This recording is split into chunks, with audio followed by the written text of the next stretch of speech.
For years, I've heard many of my Republican and Democratic friends say that China is on the rise and America's falling behind. They've got it backwards. I've been saying it for over 4 years, even when I wasn't president. America's rising. We have the best economy in the world. And since I've come to office, our GDP is up, our trade deficit with China is down to the lowest point in over a decade. And we're standing up against China's unfair economic practices. We're standing up for peace and stability across the Taiwan Straits. I've revitalized our partnership and alliance in the Pacific. India, Australia, Japan, South Korea, Pacific Islands.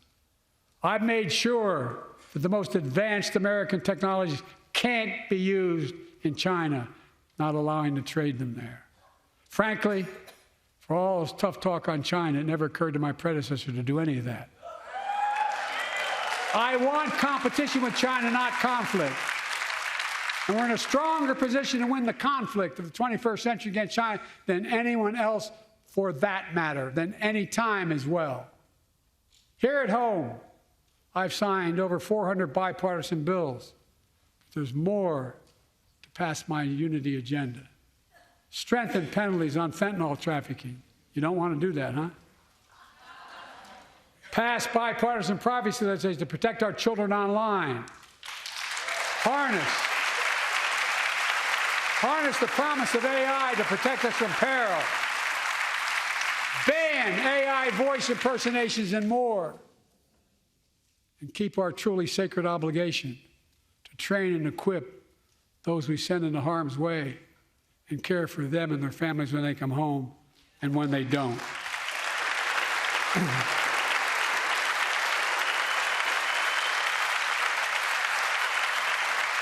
That's why the song Support and Help of Dennis and the VA, I signed the PACT Act.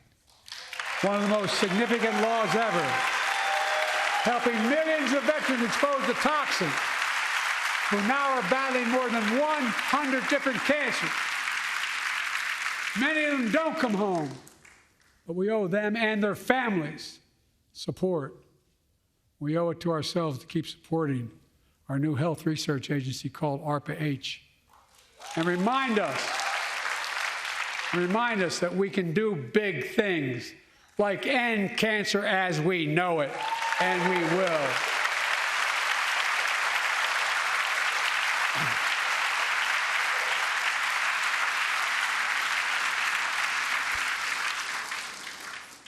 Let me close with this.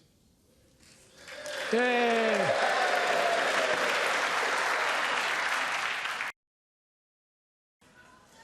I know you don't want to hear any more, Lindsay, but I got to say a few more things. I know it may not look like it, but I've been around a while.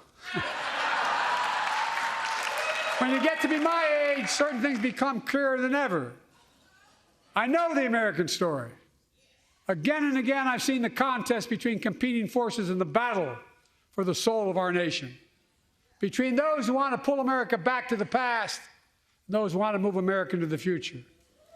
My lifetime has taught me to embrace freedom and democracy, a future based on core values that have defined America: honesty, decency, dignity, equality, to respect everyone, to give everyone a fair shot, to give hate no safe harbor. Now, other people my age see it differently. The American story of resentment, revenge, and retribution, that's not me. I was born amid World War II when America stood. I grew up in Scranton, Pennsylvania, and Claymont, Delaware, among working-class people who built this country. I watched in horror as two of my heroes, like many of you did, Dr. King and Bobby Kennedy, were assassinated. And their legacies inspired me to pursue a career in service.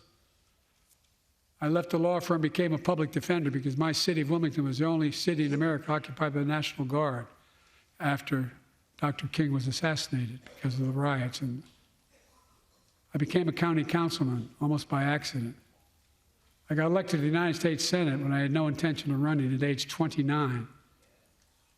Then vice president, or our first black president.